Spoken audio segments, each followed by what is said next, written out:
Hello, ladies and gentlemen. Have you ever noticed how the loudest people in the room often aren't the ones who actually have something to say? We live in a time where noise is mistaken for progress, where we've been taught to announce our intentions, to broadcast our goals, to share every move we make before it's even made. And yet, the people who truly change the world rarely make an announcement before they do, because real success doesn't need to shout. We live in a world that constantly rewards visibility. Social media encourages us to share every accomplishment, every plan, every moment that looks remotely like success. We're told to put ourselves out there, to speak it into existence, to hustle in public. And somewhere along the way, we've started to believe that the louder we are about our journey, the more real it becomes.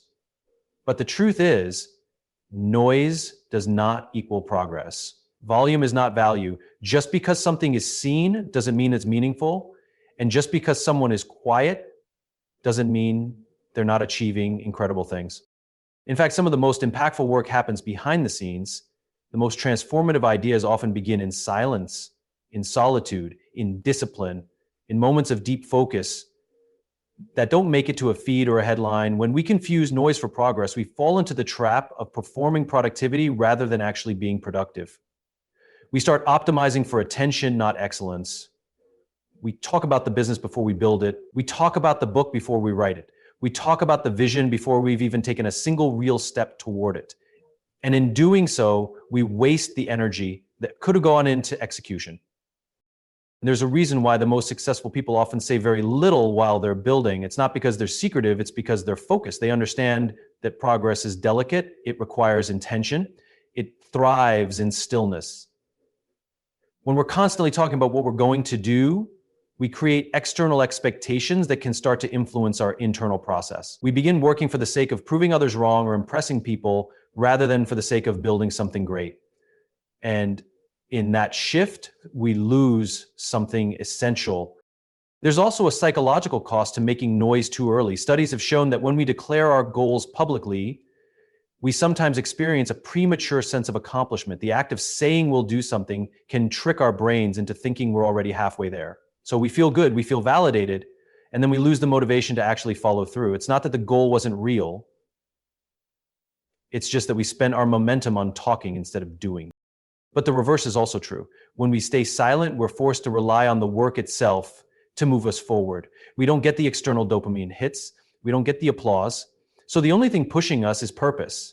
And that's powerful because that kind of fuel lasts longer. It's rooted in something deeper than ego. It's rooted in the why, not the. Think about the people who've inspired you most, not because of what they promised, but because of what they delivered. It's rarely the loud ones who leave a legacy. It's the ones who showed up every day, quietly, consistently, doing the work without fanfare. The ones who were more concerned with substance than spotlight. The ones who didn't need to be heard until what they created could speak for itself. So yes, in today's world, it might feel like silence is weakness, like invisibility equals irrelevance. But I would argue the opposite. Silence, when paired with intention and action, is one of the greatest strengths you can have. It's not about hiding, it's about choosing where to put your energy. Because every moment you spend explaining your dream is a moment you could have spent building it. And at the end of the day, it's not how loudly you talk about the journey that matters, it's whether you arrive. We live in a culture obsessed with results, with flashy beginnings and loud celebrations. But what we rarely celebrate are the months or even years of quiet, consistent effort that made those results possible. We tend to forget that the tallest trees spend years growing underground before they ever break the surface. Their roots must go deep enough to support what's coming. If they grow too fast without that foundation, they fall. Human growth is no different. When we try to skip the silent seasons, when we rush to be seen before we're ready, we risk building something that can't last. In silence, something powerful happens. We listen, not to the noise around us, but to ourselves. We begin to tune into our values, our intentions, our why. We learn to separate what we truly want from what we're told to want. That internal clarity is impossible to develop when we're constantly performing for the external world. Silence strips away the distractions. It forces us to confront our doubts, to wrestle with the hard questions, and to build something solid from the inside out. It's in those unseen moments that characters developed. Anyone can show up once when the cameras are on, but who are you when no one's watching? Who are you when there's no applause, no recognition, no guarantees? That's the version of you that determines your future. That's the version of you that will carry the weight of success when it finally arrives. The problem is most people don't want to be in the dark for long. We crave immediate validation. We want our efforts to be noticed and acknowledged right away. And when that doesn't happen, we get discouraged. But here's the truth. Growth doesn't care about your timeline. It happens at its own pace. You can't force a seed to bloom overnight. You can water it, nurture it, and give it sunlight, but you still have to wait. The silence isn't a punishment. It's preparation. There's also a sense of protection in the quiet. When your ideas are still forming, they're vulnerable. When your dreams are just beginning, they're fragile. Silence becomes a shield, a space where you can build without interference, where you can make mistakes without judgment, where you can experiment, pivot, and grow stronger without the pressure to perform. That's where resilience is built. And when the time is right, when the roots are strong enough, the foundation solid enough, growth reveals itself. But by then, doesn't need an introduction, doesn't need an explanation. The results speak clearly and confidently.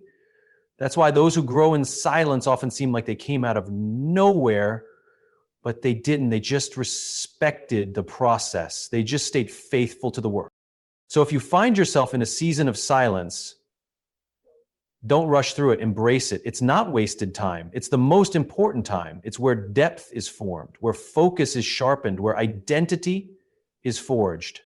Real growth doesn't happen in the spotlight. It happens in the shadows, quietly, patiently, and powerfully. And when it finally emerges, it doesn't need to shout. It simply stands tall.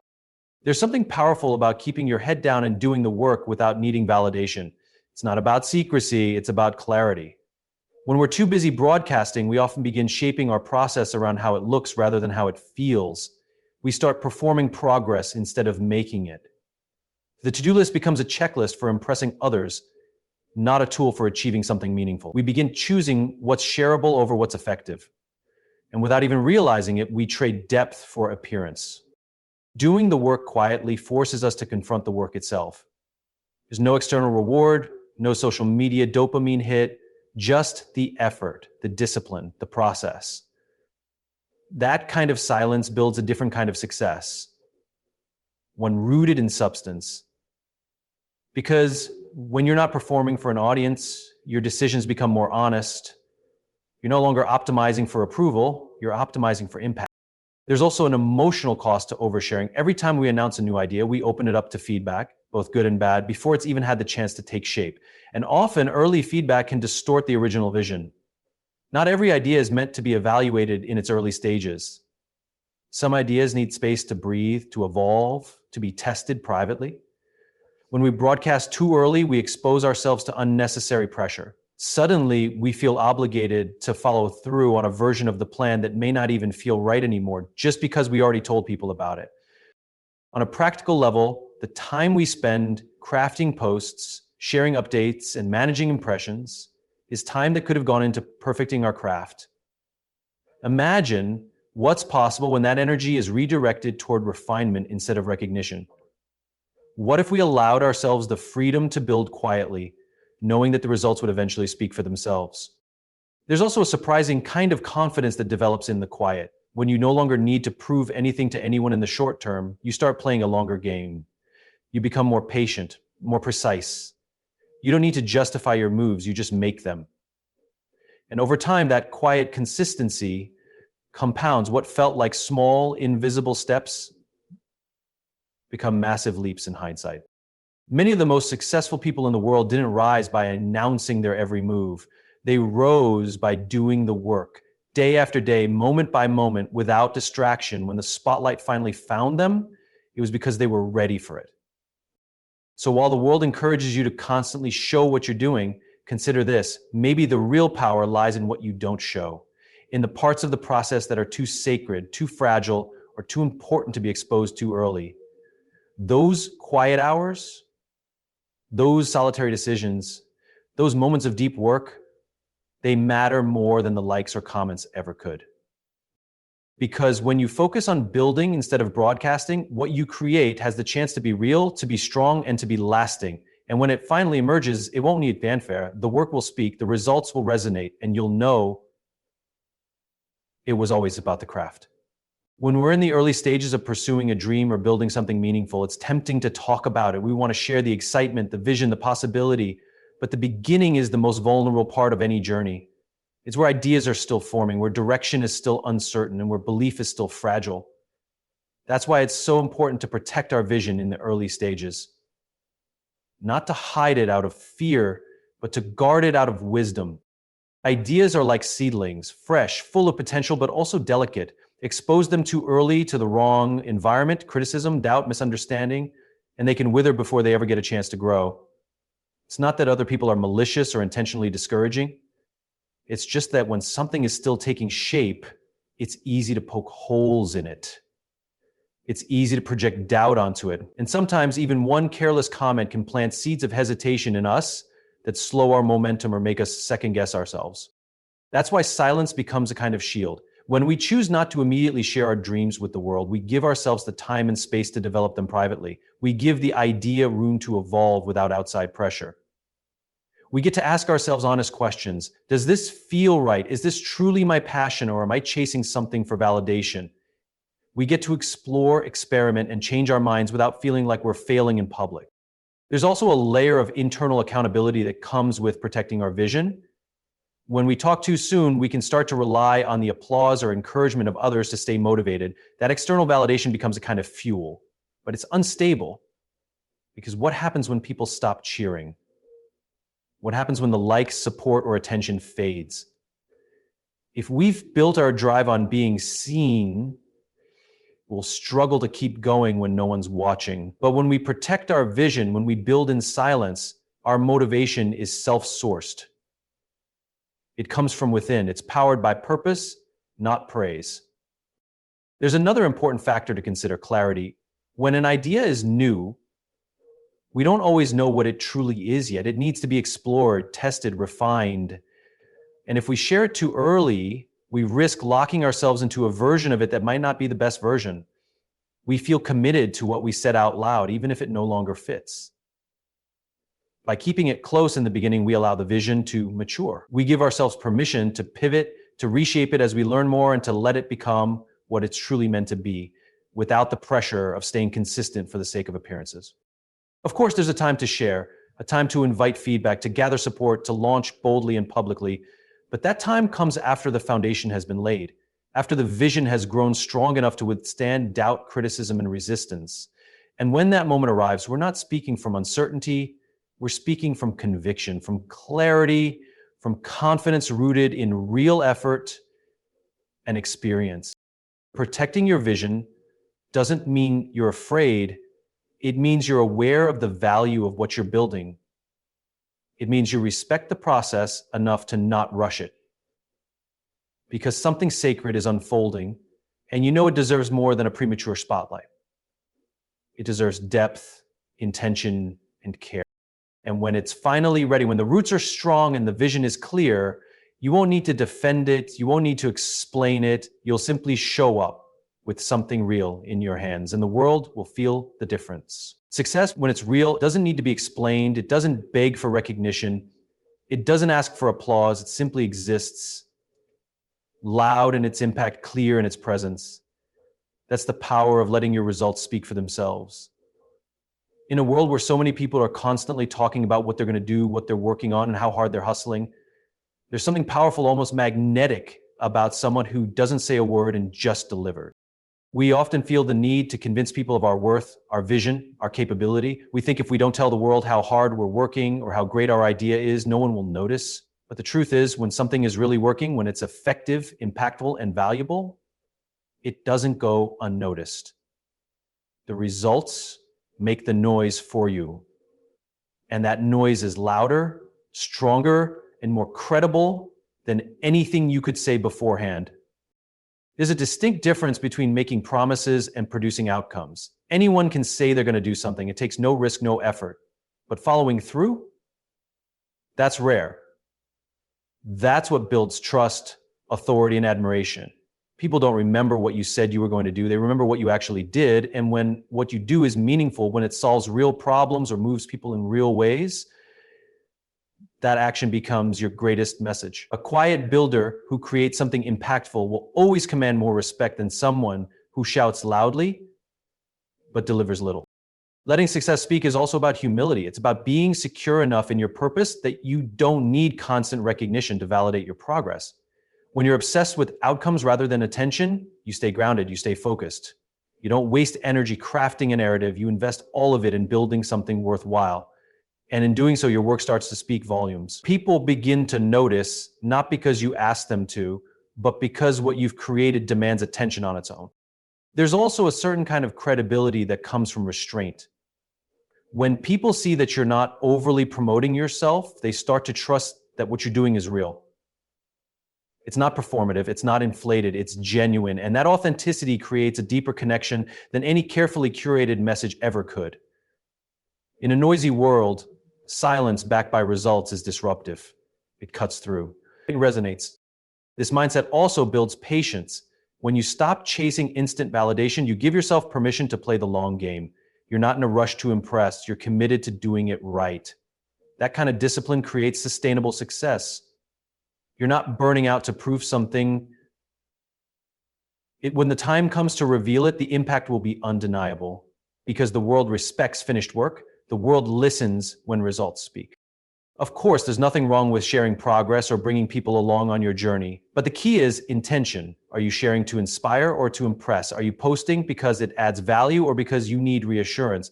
When the motivation is rooted in ego, the message loses power. But when it's rooted in purpose, people feel the difference. So focus on the craft, stay committed to the vision, keep showing up in silence, doing the hard, unglamorous work. Because when you let success speak, when the thing you've built finally comes into view, it won't need an introduction. It will carry its own weight, and the people who matter will recognize it instantly, not because you told them to look, but because they couldn't look away. We live in a world that often prioritizes short-term recognition over long-term impact. We're encouraged to build fast, scale quickly, get likes, go viral, but real meaningful success isn't about impressing people in the moment. It's about creating something that lasts. Building to endure means you're not focused on the applause, but on the foundation. You're not chasing trends. You're creating value. And that shift in intention changes everything. Building to endure, on the other hand, is slower. It's more intentional. It requires you to focus on what really matters: quality, integrity, purpose. When you're not trying to impress, you can focus on doing it right, even if that means doing it quietly.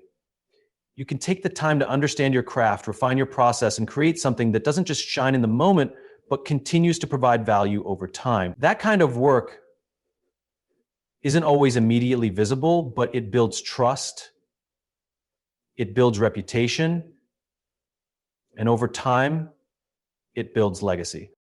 This approach also changes the way you think about success. Instead of seeing it as a destination or a peak moment, you begin to understand it as a continuous practice. You become more invested in becoming the kind of person who can sustain success rather than someone who just arrives at it once and burns out. That means developing discipline, humility, and resilience. It means learning how to be consistent when the excitement fades. It means learning to stay grounded when the recognition never comes, or when it does and eventually fades away. When you build to endure, your motivations shift from external validation to internal alignment. You're not driven by how many people are watching, you're driven by what you're building and why you're building it. That deeper why becomes your compass. It helps you stay the course when the process is hard or lonely. It keeps you rooted in your values when you're tempted to compromise for quick wins. Ironically, the people who build with this kind of integrity often end up creating the most lasting impact. Their work resonates more deeply because it's real. It wasn't manufactured for approval. It wasn't inflated or exaggerated. It came from a place of truth, purpose, and care. And that kind of authenticity cuts through the noise. It connects. It endures. This doesn't mean you shouldn't be proud of your work or that visibility is wrong. Sharing your story and celebrating milestones can be powerful. But when the goal is to impress rather than to contribute, we start building for the wrong reasons. And when things get difficult, which they always do, that shallow motivation won't be enough to sustain you. So ask yourself, am I building something that looks good or something that is good? Am I chasing applause or am I building something that will still matter when the spotlight fades? Because when the audience leaves, when the novelty wears off, only one thing remains: the substance of what you've built. Real success, the kind that lasts, isn't measured by how loudly people clap. It's measured by what remains standing long after the noise is gone. Build for that. Build to endure. And let the quiet strength of your work speak louder than any performance ever could.